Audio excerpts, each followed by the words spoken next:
whooping cough? Pertussis is a very contagious disease caused by a type of bacteria called Bordetella pertussis.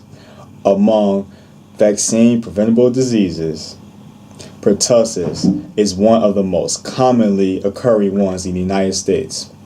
It is a highly contagious disease that is caused by the spread of coughing, sneezing, and direct contact infected nose or mouth through sharing foods or kissing. Like I said before, Bordetella pertussis is a contagious disease. And by being contagious, it can obviously be spread to other people. Those other people, like children under 6 months.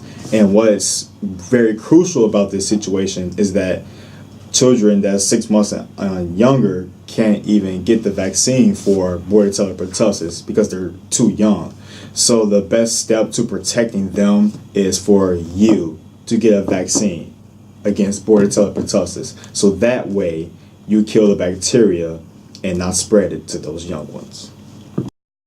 The symptoms of Bordetella pertussis are starting off with a common cold. It starts off as a common cold, and like runny nose, sneezing and coughing, and that makes Bordetella pertussis go unnoticed.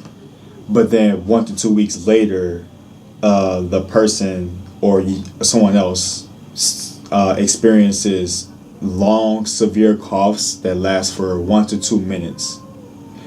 And at the end of those coughs, you end up hearing a whooping sound. So it's like, I'm gonna cover my mouth because there's a cameraman back here. Camera lady, I'm sorry.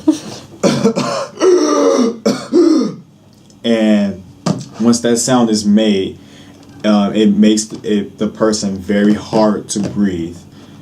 And it's the most severe symptom of Bordetella pertussis because obviously you need oxygen, and without oxygen you die. And after they get through making this whooping sound, they end up throwing up. And those are the symptoms of Bordetella pertussis. Death is the end result of not being diagnosed or protected by the vaccine. In the year 2008, it was reported that 195,000 people died worldwide. Hopefully, with this, now you understand the severity of whooping cough.